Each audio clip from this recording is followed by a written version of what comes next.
The Point of View is sponsored by Cowbell Coffee. Taste it, love it.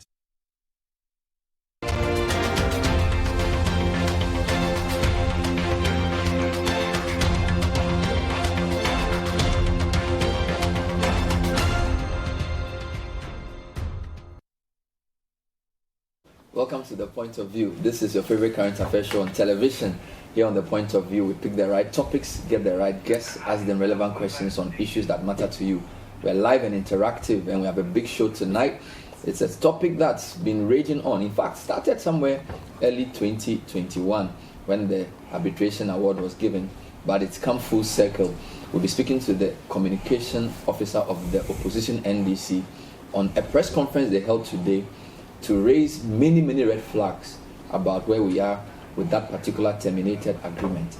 We'll tell you more when we come back. Don't forget, The Point of View is brought to you by Cowbell Coffee. Taste it, love it.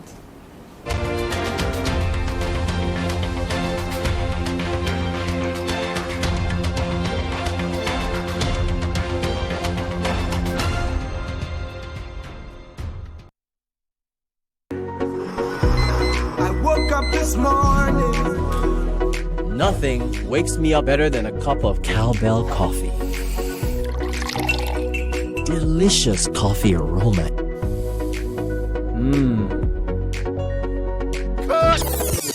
How can you forget your lines again? I'm sorry, sir, just that it tastes really good. Cowbell Coffee. Enjoy the delicious creamy coffee taste of 3-in-1 Cowbell Coffee. It's a beautiful day.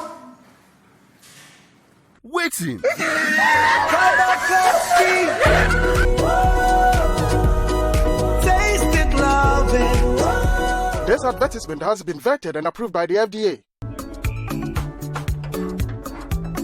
Good afternoon, sir. My name is Ekia Anderson. I'm a census official from Ghana Statistical Service, and I'm here to count you and your household members for the 2021 Population and Housing Census. Hey, you people, you come to count us all the time, yet we get nothing out of it. Do I even have the time? Daddy, please check your ID card and letter in. We must be counted. It's very important. You see, the data they collect is for various purposes. To know the total number of people in the country, the characteristics, housing conditions and stuff, to inform policy. The totals in schools. The 2021 Population and Housing Census will leave no one behind. The census night is 27th June. Counting of all persons who spend the census night in Ghana will be conducted from that night to 11th July. Before then, all structures will be assigned unique numbers and basic information collected on them and their occupants from 13th to 25th June. The 2021 Population and Housing Census. You count, get counted.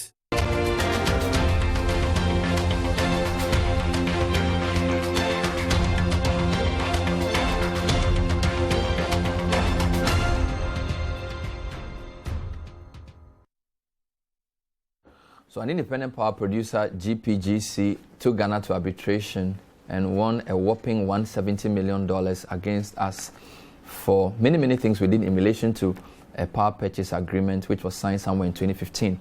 It has set tongues wagging. The Attorney General was on this show the last time we came your way and said that yes, there were issues that came up with the way government went about what they did, but it places the blame squarely on the previous administration for the nature of the contract and some of the things that locked us in.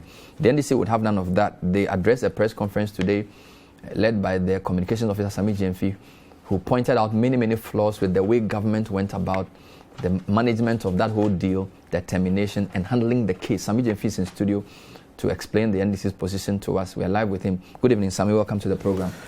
Thanks for having me, Bernard. We haven't talked to you since election properly here. Yes. It appears you went on a post-election hiatus. No, that's all. I've been in the system. Okay. Just that it's been a while I came here. Fantastic. Yeah. And the other point is that this issue has been with us for a while, and it ran the whole of last week, but you did a press conference on Monday. Yeah. Which is quite unusual because you usually do a press conference in the previous week, and then the Saturday shows will discuss it and it will come to an end. But you did a big press conference today and you are here tonight. Any particular reason? We needed time to study the 192-page arbitral award and to understand the issues that the arbitration tribunal took into consideration in arriving at the conclusion it arrived at. And so that is why we decided to hold this press conference today, having taken time to go through the arbitral award. You know. I listened to part of your press conference and I noticed you said a lot of things. But I think to set the ball rolling, let me play for our viewers what the former Energy Minister, Mr. Boakye Jaku, said to Maru Sanda last week on Eyewitness News in relation to this particular issue of the cancellation of the contract with GPGC, the arbitration procedure that went through, Ghana's representation, our losing that arbitration, the award of judgment debt, and who is to be blamed. This was a radio interview, but we'll just air a few excerpts to give you some context of what the former Energy Minister is saying. There have been various names that have been mentioned. Of course, the Attorney General currently, the former Attorney General as well have also been mentioned. The Energy Commission have also played a role. This was really a multi-sectoral issue. In fact, the committee had two remits. They had financial and technical and legal. So there are many people involved. But to the extent that Mr. Jaku was the one who signed the original termination, we think that his views are important. So let's hear what he said. I am a little dismayed at how the matter is being bandied, forgive my expression, ignorant by some, and deliberately so. Look, when we were in opposition as MPP, one of the matters we wailed about was the excess capacity that had bedeviled this country, and for which we were paying huge excess capacity charges. Indeed, the Minister for Finance was in Parliament a few days ago to tell us that for three companies, we almost need $1 billion in excess capacity. So when we were in opposition, that was something we railed against. We came into office and met a report that was being done by the erstwhile Mahama administration on excess capacity. We decided to let the committee continue its work, save changing the chairmanship to that of Energy Commission. So Dr. Ahenkra, who was Executive Secretary of Energy Commission, then became the chairperson for the Review Committee of Power Purchase Agreement. They did their work and came up with a report.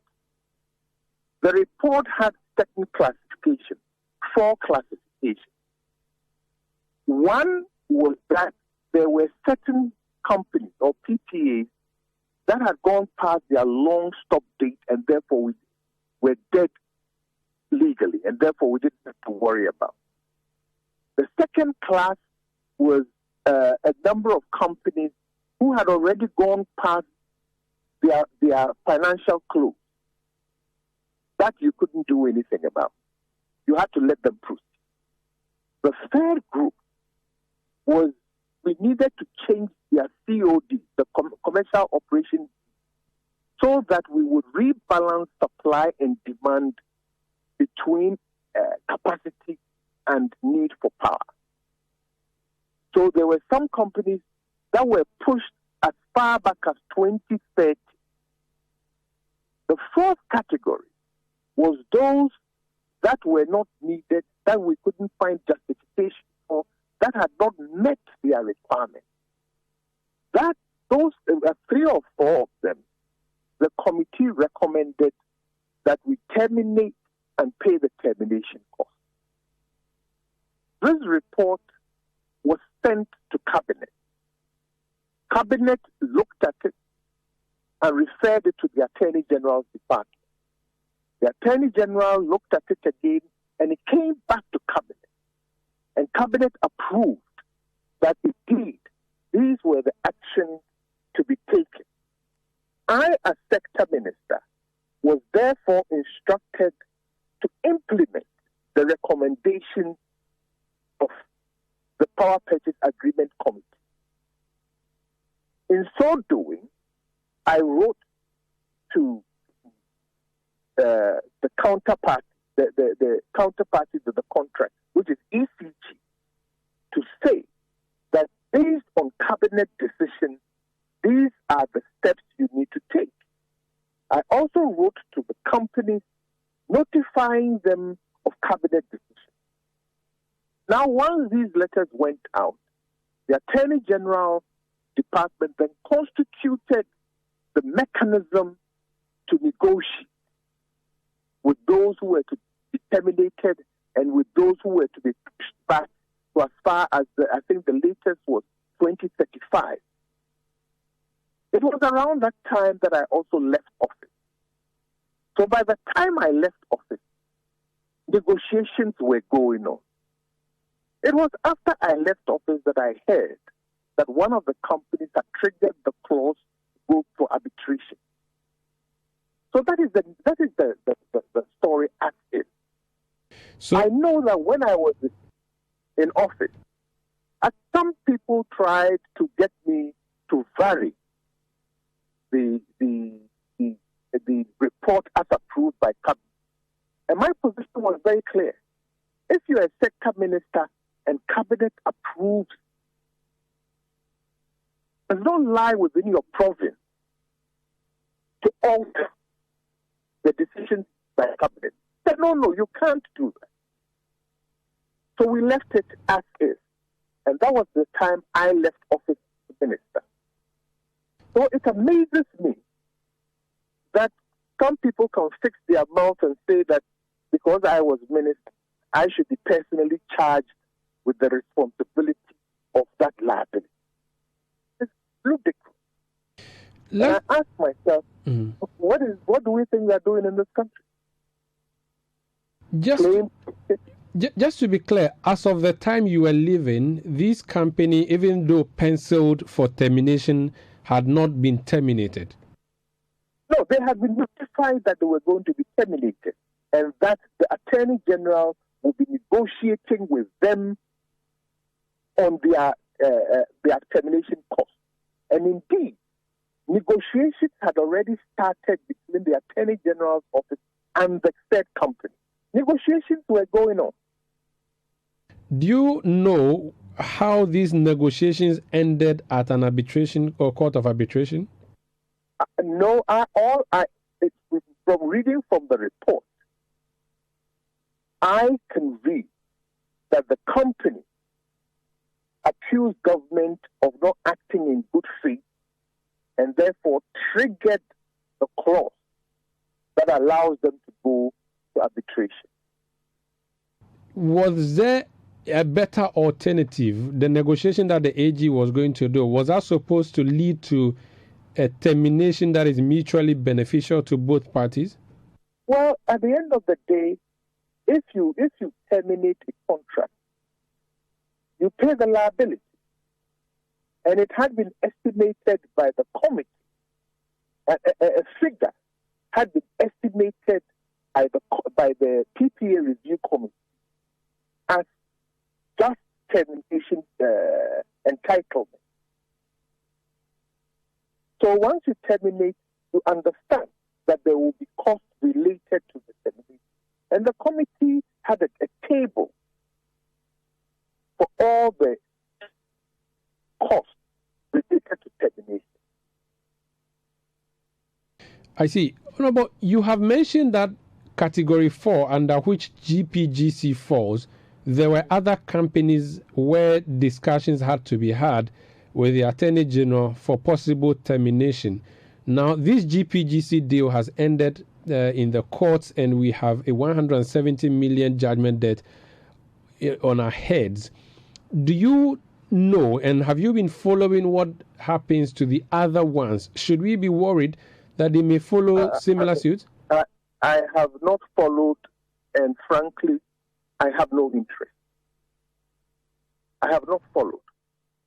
Look, listen to what the finance minister said in Parliament not too long ago.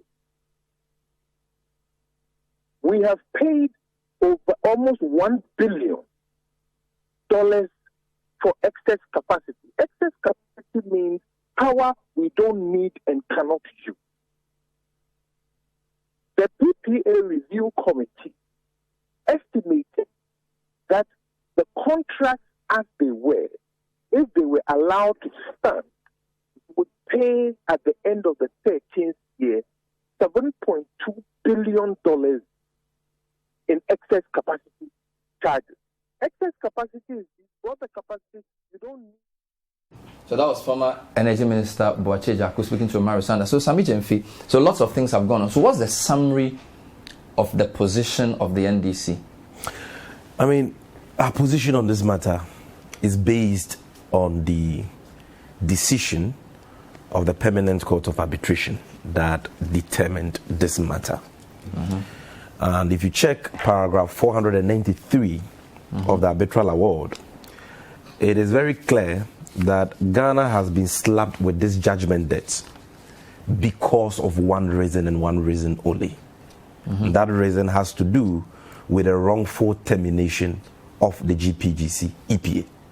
So this judgment that we are talking about has been occasioned by the wrongful termination of the emergency power agreement between government of Ghana and GPGC by the Akufo-Addo government.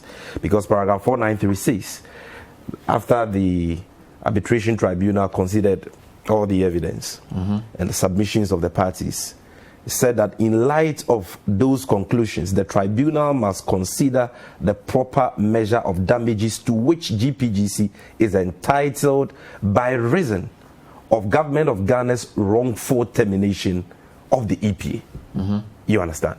Now, our position on this matter is that the termination of the EPA was woefully reckless and totally unacceptable. Reckless and unacceptable. Willfully reckless. It was not just willful, reckless, not willful, willfully. Willfully. Wow. Willfully. Wow. The Akufo-Addo Bawumia government knew that they had no lawful justification to terminate the agreement. They knew that the termination was wrong.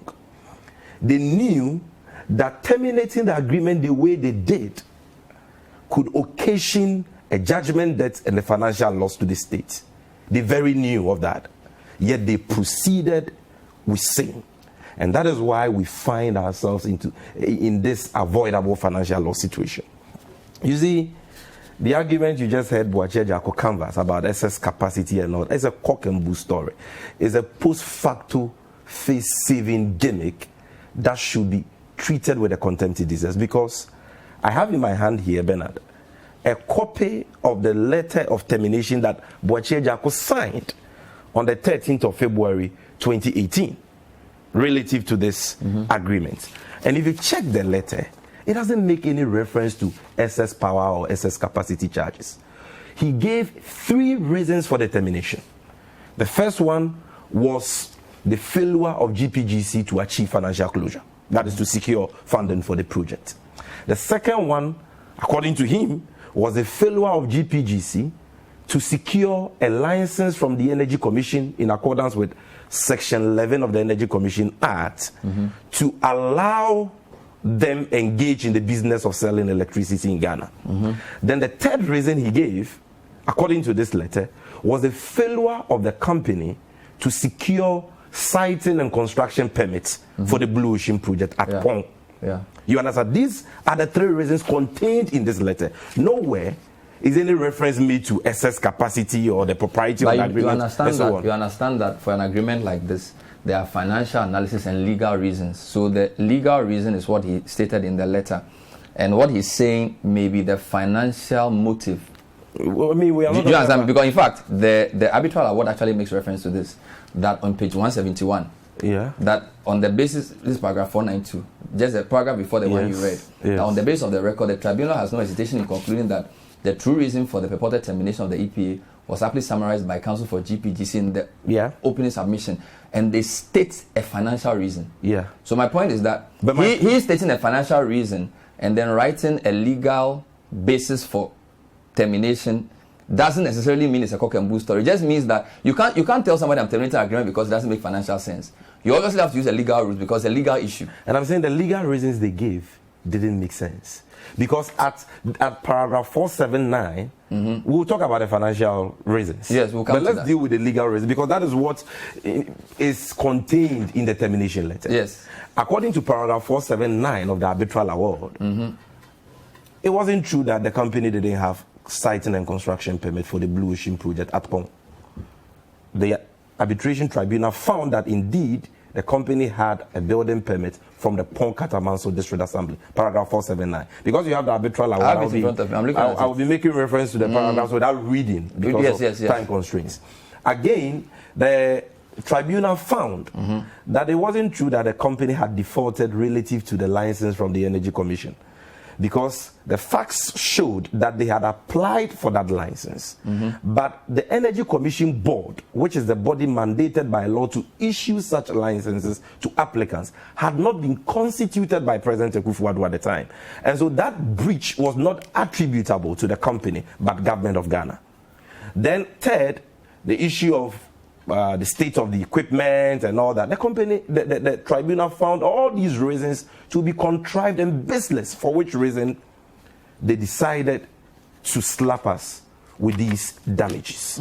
So let's understand that the company has been awarded this judgment debt because of the wrongful termination of the agreement. That's number one. The legal reasons we gave in the termination letter were all found to be baseless and contrived by the tribunal. And again, this is what will surprise viewers. Government of Ghana itself conceded after the termination that they were wrong in terminating the agreement.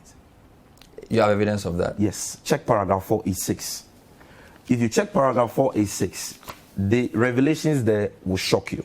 This is what it says. The record before the tribunal bears out that submission, in particular the following. A. On 13th March 2018, GPGC was told that the Minister of Energy would advise Mr. Edu, the Minister for Energy here being Boache Jakon, will advise Mr. Edu, Deputy Minister of Power, to write a memo to the President and the Cabinet of Ministers to seek the reinstatement of the EPA. That's the EPA they had terminated. Now B, on 16th March 2018, bear in mind that the EPA was terminated on 13th February. So this happened a month after. On 16th March 2018, in the course of a meeting between representatives of GPGC led by Mr. Duncan and Deputy Minister Edu, the latter assured GPGC that efforts were underway to reinstate the EPA. C, on 4th April 2018, Mr. Edu informed GPGC that the President of Ghana had verbally approved the reinstatement of the EPA and instructed the Energy Commission and Mr. Opam to ensure that GPGC would resume construction as a date on 24th April 2018. So, government of Ghana, the Akufo-Addo Bawumia government itself, knew that the termination was wrong. But Sammy, for which reason? the next paragraph says that Mr. Edu was not available to give evidence on these matters. And therefore, they concluded on the basis of this record that once it had become clear that GOG would not retract its termination notice, GPGC's acceptance of GOG's repudiation of the EPA was timely and proper. So my point is that this is reported speech about what Mr. Oriekwelu verbally said. No. He didn't appear before the committee to testify to this. It's stated clearly. No, look at the opening sentence. The record before the tribunal. Oh yes, and but they said the next paragraph. His testimony was inconsequential. But read the next paragraph. These are the record. No, but read the next paragraph. Read the next paragraph. 487. Mr. Edu was not made available. Not available. You go ahead. He was not called. No, hold on. He was not called as a witness to testify. It doesn't mean that these records were not before the court. So it says that Mr. Edu was not made available to give evidence about these matters. Go on. You understand? But on the basis of this record, the tribunal concludes that once it had become clear that GOG would not retract its termination notice, GPGC's acceptance of GOG's repudiation of the EPA was timely and proper. Do you know the reason why the reason for this statement? Because government of Ghana argued that GPGC had delayed in accepting its termination. And so GPGC was also in breach of the agreement.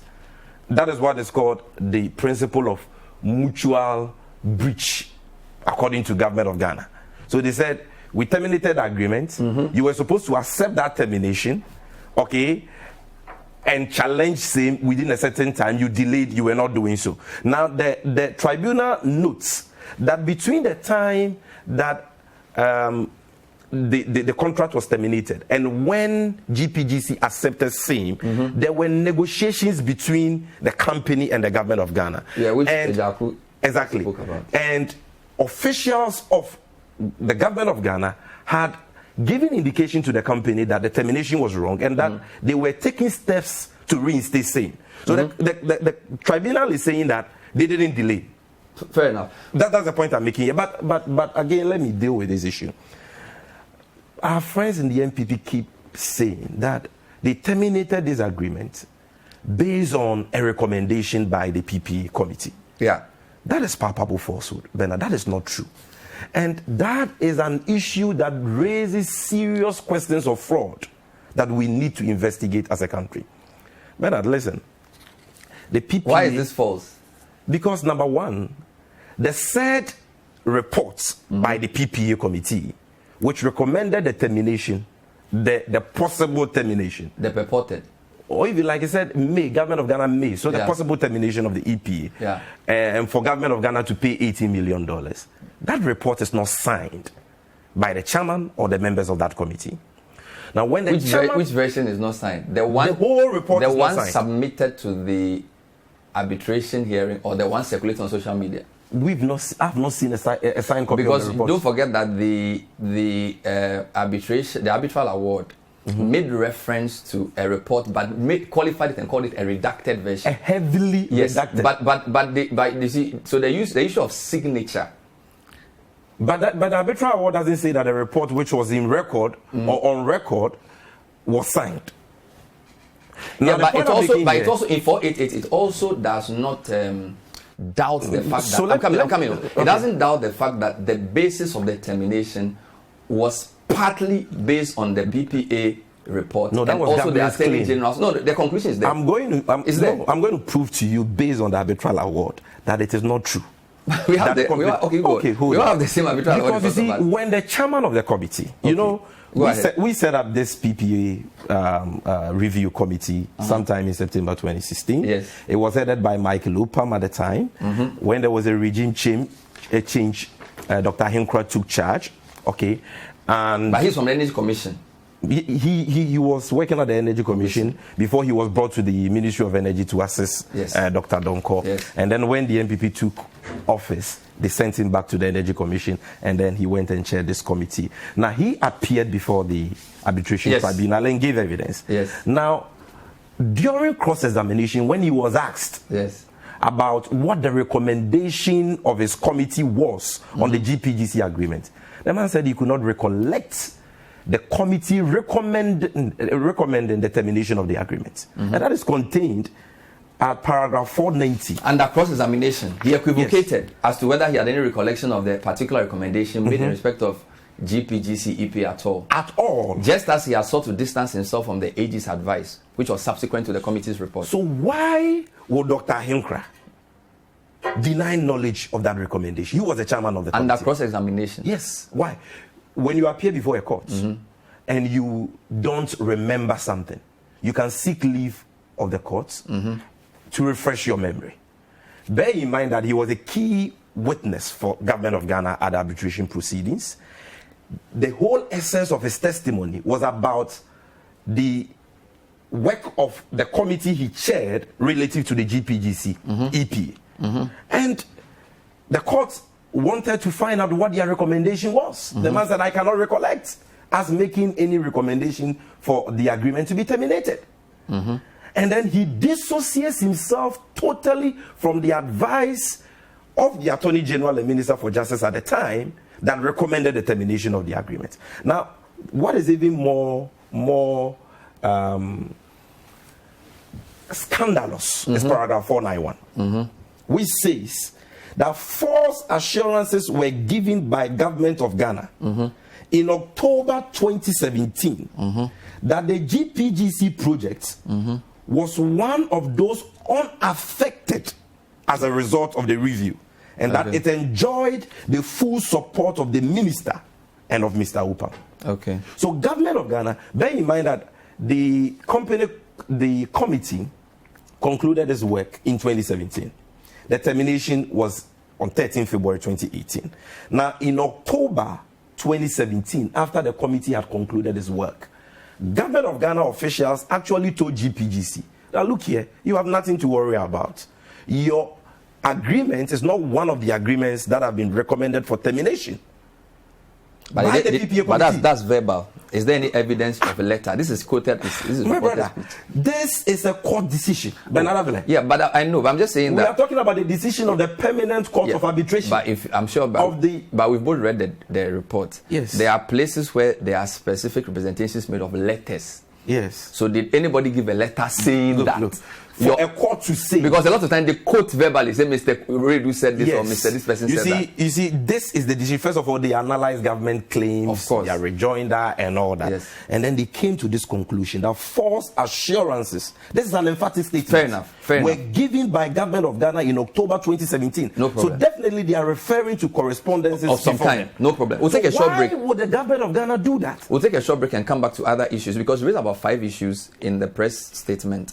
You've dealt with a couple of them. This is the point of view. We're trying to understand the NDC's views on this judgment debt. Some people think that they started the whole confusion in the first place and they shouldn't even be criticizing anybody. We'll deal with that too. Stay with us.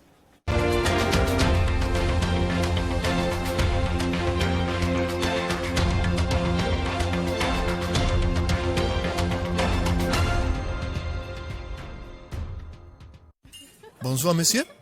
Madame. Et voilà. Babe, what is this? This is the escargot and the foie gras. Oui. Where did she go?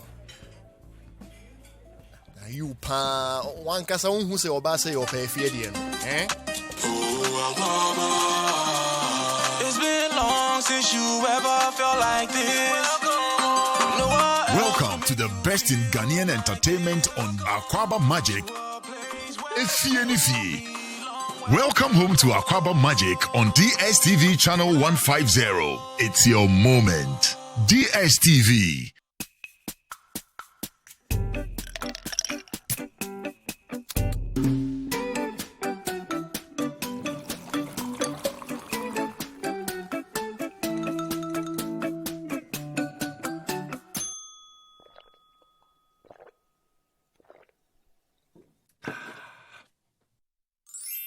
Good Day Energy Drink keeps you going. Available in major supermarkets and shops near you. Excessive drinking can be detrimental to your health. Not recommended for persons under 18 years, lactating mothers, pregnant women, and people sensitive to caffeine. This advert is FDA approved. You've done the hard work, the analysis, the selection. It's all going according to plan. Until City misses City. And you miss your multi-bet by one. Miss your multi-bet by one, and we will return up to 20 times your stake.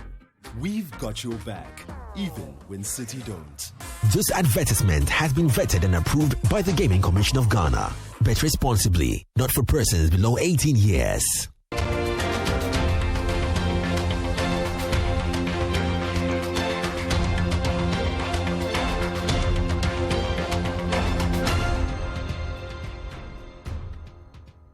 Come back to the point of view. We're talking to Sammy Gyamfi, communication officer of NDC, held a press conference today, says that government recklessly terminated the GPGC contract, costing us 170 million. A couple of quick questions to you. Looking at the flow of the arbitral award, page 54, paragraph 165, suggests that GPGC's problems began before this government took over. Permit me to read. 23rd September, there were some issues with VRA not giving access to a site to GPGC. Yeah. They also complained November 4, 2016, that the Power Ministry delayed essentially or refused to build a connection to Pon offtake electricity. In fact, there's a quote from a member of the VRA board who said that, beside the above, we have also recently received a directive from the Ministry of Power reminding us generally to refrain from executing further any IPPs which have not commenced construction. With this directive in place, we envisage we will have challenges with our proposal in the VRA board to grant you use of the land for the project. I'm saying that if you look at some of the things we were supposed to have done, the conditions precedent, some of the problems GPGC faced predated a change in government. You have to concede that. Those were implementation challenges, basically with the sites. Because they quote a policy position. They even say that because the government, don't forget, you yourself told me that the government set up a committee in 2016 when you realized that there were a lot of IPPs and they were not sure whether financially they were all viable. So under Mahama, there was already an admission that some of these IPPs may not have made sense. Number two, a VRA official is quoting and saying that we may not be able to give you a site. In fact, they're asking GPGC to stop. You see, they should remove their contractor from site, and they give reasons, including one position that claimed that government says, look, we don't want to do any more IPP. So I'm just saying that the frustrations GPGC took to started before this MPP took over. Would you concede that? No, you will be correct in saying that there were challenges with the implementation of the GPGC EPA under the NDC Mahama administration, but those were not the issues that they took to the permanent court. No, but the things they said that government failed to do, the arbitration included all of that. The arbitration had to do with a wrongful termination. No, I know, but there were. Oh, don't forget there were. But those issues were later addressed. Yes, but you can't say that. Initially, the plan was to give them a site at Abuaze. We changed it to Pung, and there were challenges with that, some delays and all that. But later on, I mean, they surmounted those challenges and everything was second point, there's a claim. Before the second point, the Attorney General, the current Attorney General, in an interview I conducted with him, said that it appears, and I'm not quoting, I'm paraphrasing him, that the nature of the contract itself was skewed against us. He quotes some inconsistencies in Clause 1 of the EPA, Clause 2A and Clause 2B. You heard him when I interviewed him. Yes. What's your response? Basically saying that there is no inconsistency. That the term of the agreement was initially, or the effective date, all right, was to have been on the date on which all conditions precedent had been fulfilled or waived, and will be 30 days from the signature date. But then in Clause 2A, you stimulate that the term was to comment upon signature date. And then in 2B, you then go and explain that the term shall be a guaranteed period, and in the event that the EPA is terminated prior to its scheduled expiration date as a result of the default on any of the parties, the party not responsible will be entitled to proceed in accordance with Clause 25, which led to all our problems. Yes, what is and then number two, if you look at the number of things we were supposed to do for the company, it seemed as if this was signed knowing that there was no way the government was going to fulfill it. My brother, there is nothing wrong with any of the clauses you have alluded to. Every agreement has a duration. The duration of the GPGC EPA was 48 months. That is 4 years from the full commercial operation date. Okay? Good. The effective date was the day the agreement was signed. Within 30 days after that, there were certain conditions precedents, including parliamentary approval and approval for tax exemptions that needed to happen.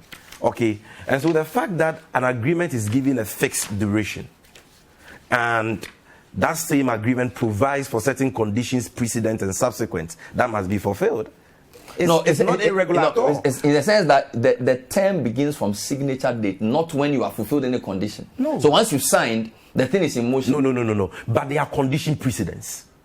And the condition precedents, which include parliamentary approval, says that the agreement only becomes operative upon the fulfillment of those condition precedents. Of course, you know that this PPA was an international business transaction within the meaning of Article 181, Clause 5 of the 1992 Constitution. Yeah. And so on the back of the Balkan Energy case, okay, the agreement could not be effective until it was ratified by Parliament. But if you look at the things government was supposed to do, provide GPGs an adequate site with unimpeded access, parliamentary approval, relevant general licenses, tax exemptions, grid connection agreement. I mean, this.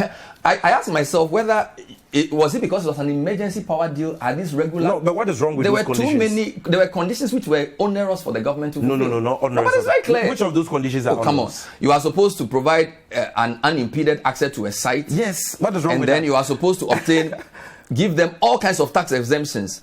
Don't forget that the equipment they are bringing is already old. Is this the first time? No, that's the first time that Ghana will be giving tax exemptions to a company that it's doing business with. But don't forget that there have been several reports that have even cited that a lot of these. You see, Bernard, let me deal with the issue. I'm coming just quickly. That these agreements were signed as EPAs, emergency power agreements.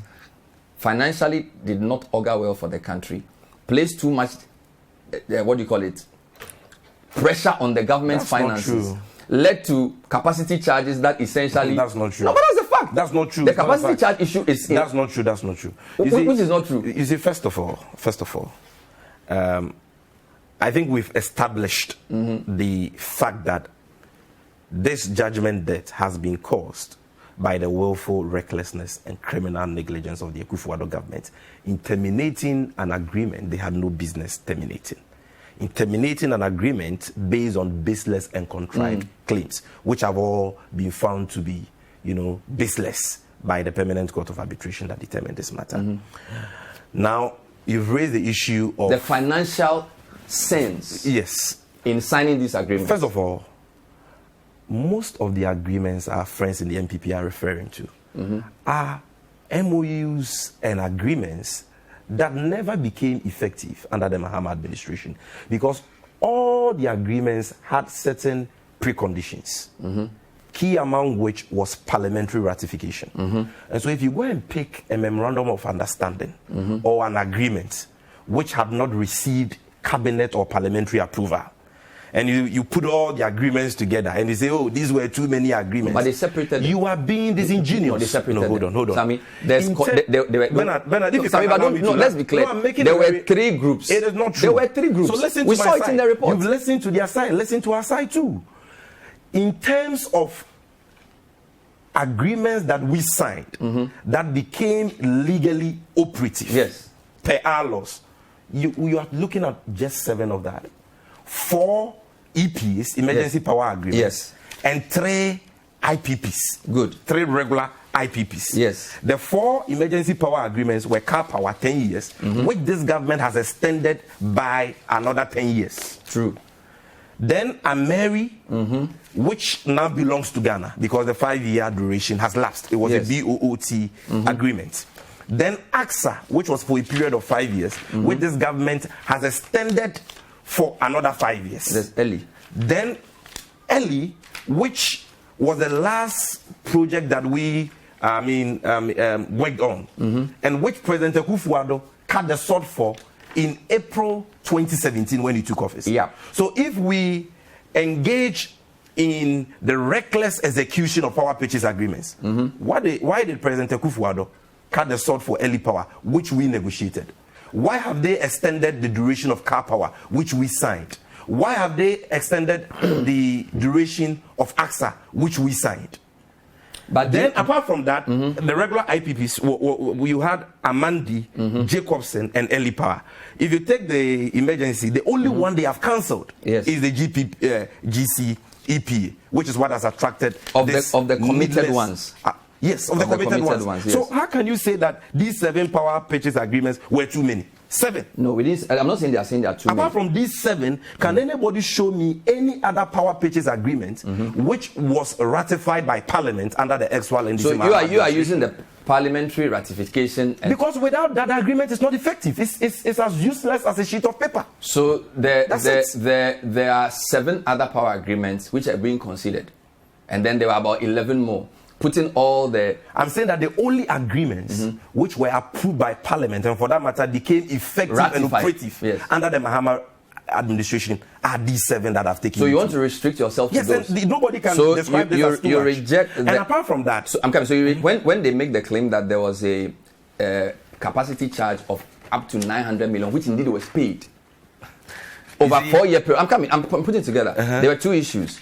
So the Energy Commission itself prepared a report, ESRP, saying that there was excess power generation in Ghana costing $320 million capacity charges. PPA signed on a take-or-pay basis means that off-taker pays for the capacity charge, even the power is not used. And then estimates at the time that in 2018 we paid $320 million. Finance Minister goes to Parliament and says we pay $963 million over a 4-year period for capacity charges. These are facts. These are facts. The claim by the Finance Minister is what exposes this issue about excess capacity charges to be baseless. $900 million? No. We were told by government spokespersons that we were paying $1 billion per annum. That is how they started. $1 billion per annum. Now, Honorable Suhini asks a question. The Minister for Finance goes to Parliament and says that we paid $937 million over 4 years. In 4 years to 3 companies. Yes. Okay. Now, to get the annual average figure, you divide that by 4. And that gives you $234 million per annum, averagely. Okay. Now, of this $234 million, $200 million constituting the $200 million constitutes the reserve margin of ECG, which is not excess capacity, but a necessity. Let me explain that to you. Where are you calculating that from? No. The Energy Commission says that 20%. ECG must have the amount of power ECG consumes. Okay, 20% of that is their reserve margin. So how did reserve margin how did the 200 become the 20%? If you calculate 20% of the power they consume, okay, for the year 2020, it gives you $192 million, almost $200 million. That's the point I'm making. So about $200 million of that $234 million annual payments in so-called excess capacity charges constitutes the normal reserve margin of ECG. And when I don't get your calculation. What I'm talking about is that the Minister for Finance says that in 4 years they have paid $937 million US dollars in excess capacity charges. I'm saying that to get the annual average, you must divide that by 4. Okay. When you divide 937 that's million, also fair. You get 234. Very good. I'm saying that it would be wrong for you to categorize or describe that $234 million as excess capacity, because 20% of the power ECG consumes is their reserve margin. You can talk to Energy Commission or ECG. So what is the 100% of what in monetary terms, that amount of money is about $200 million. And that amount of money or that power cannot be described as excess power. It's like a football team playing a soccer match with 11 players on the pitch and 5 players on the bench. But Suhini's question was very clear. Suhini asked how much has been paid as excess capacity charge. So you can't redefine what it means. You see, and I'll say that because there's a certain 20%. What they have done is that they have put everything together. They are even classifying the normal reserve margin of ECG as excess capacity charge. And that is what I'm describing as disingenuous. I see. That is not sincere. And I'm saying again that, Bernard, the remaining $34 million would have been totally wiped off if VACO alone had been revived by this government. Which remaining $34 million? I'm saying that this excess capacity based on your calculation of 20%. I still don't understand how you got it. How the $200 million became 20%. Put me on record. Speak to Energy Commission and ask them about the reserve margin of ECG. They will tell you that currently the reserve margin of ECG stands at about $200 million. Okay. That is not excess capacity. And I'm saying that if you take that from the $234 million, you get $34 million. I'm saying that that weight of power could have been totally wiped off if VALCO alone had been revived by this government, or if the 330 kV transmission line, which was initiated by the Mahama administration, that project which was initiated by the ex-Mahama administration, to increase our export of power to Burkina Faso from 100 megawatts to 200 megawatts, if it had been completed. Fair enough. You understand? So fair enough. You cannot be talking about excess power when you have extended the duration of car power and AXA. You cannot be talking about excess power when you cut the sword for early power, the last power purchase agreement, which was executed and approved under the ex-Mahama administration. You cannot be talking about excess power when your Minister for Energy, Matthew Poku Prempeh, is talking about the need for Ghana to increase its power generation. We'll take another short break. We'll come back with more of Sammy Gyamfi. It's completely false. This is the point of view. We're trying to get more insights into the NDC's position on the $170 million judgment. Stay with us.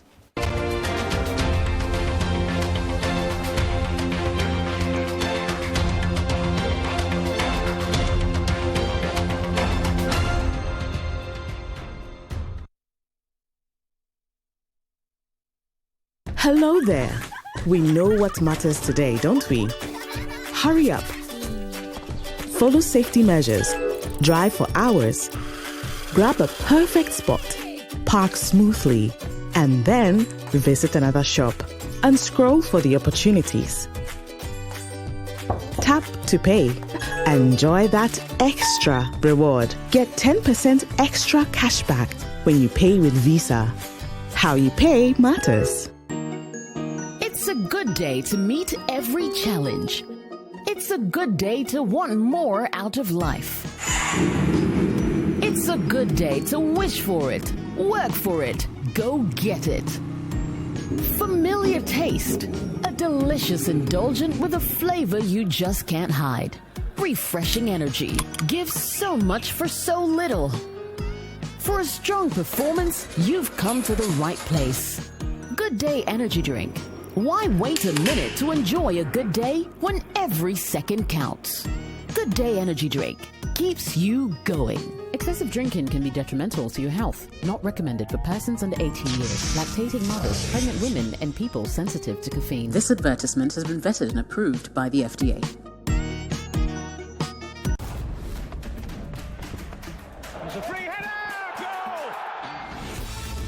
Looking for the ultimate football experience? To feel every emotion, to be part of the conversation, and to live every banter.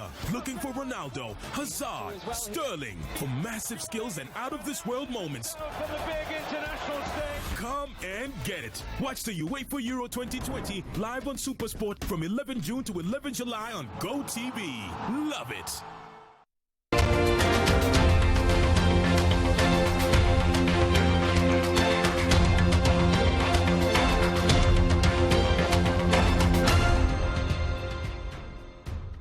Welcome back to The Point of View. We're still with Sammy Gyamfi trying to get more insight into the NDC's position on the judgment there. Your press statement mentions Godfrey Dame copiously.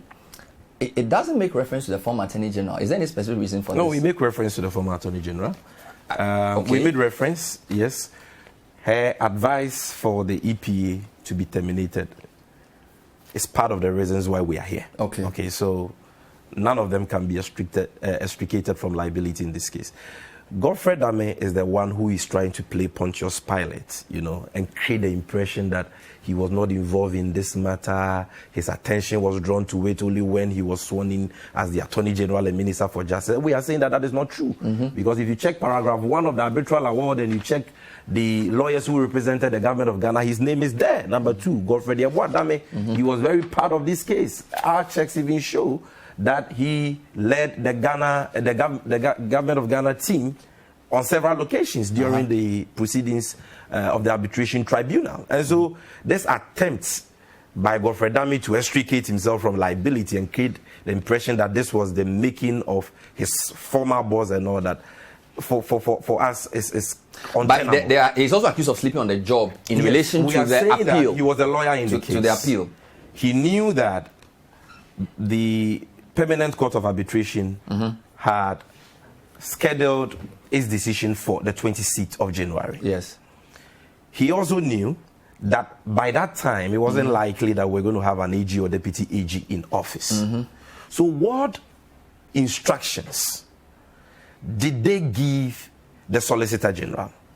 Or what arrangements did they put in place? Or instruction did they give the other lawyers at the Attorney General and Minister of Justice Department to ensure that if the arbitral award didn't go in our favor, they were going to take steps to challenge same? Because you know that even though arbitral awards are final and binding, the UK laws allow for limited review. And so you have a 28-day window within which you can challenge an arbitral award.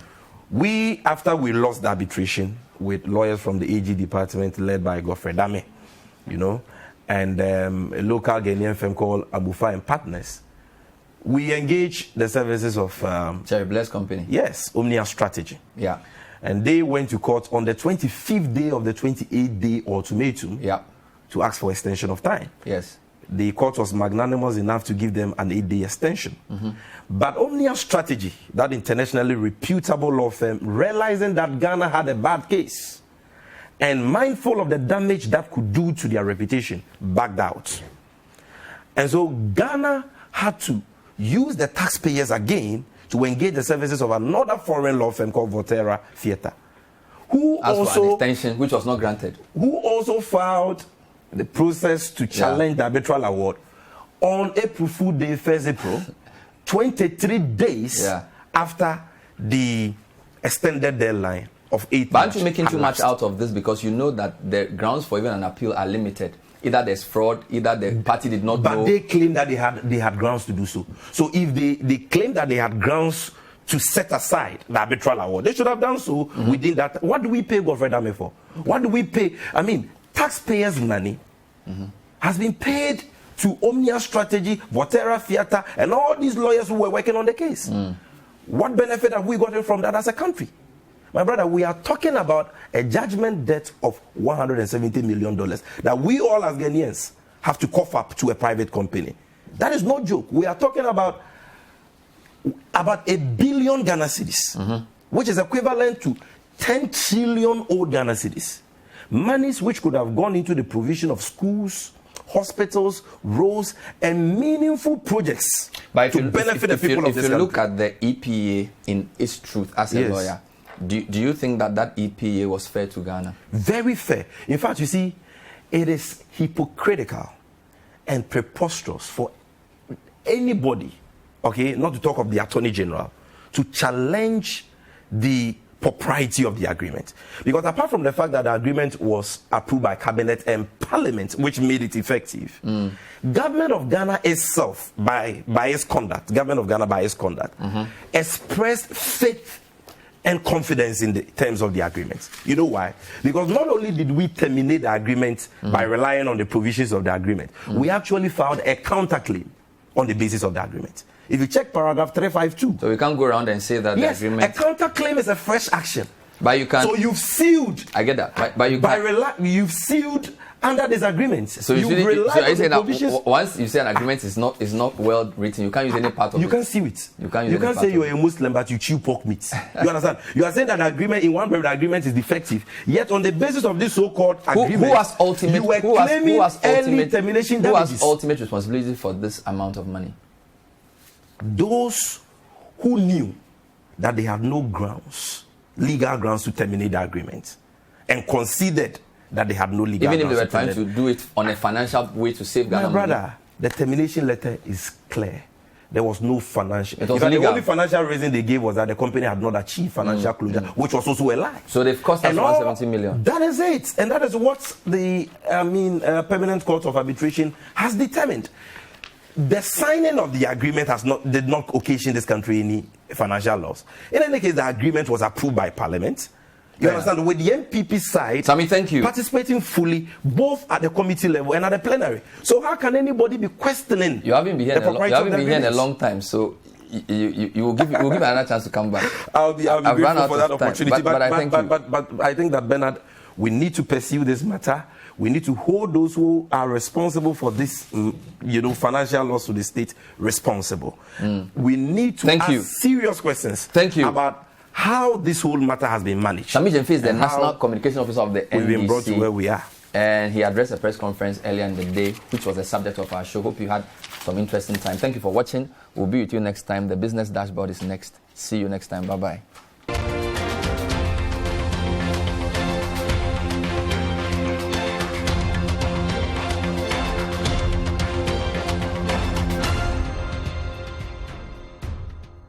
The Point of View is sponsored by Cowbell Coffee. Taste it, love it.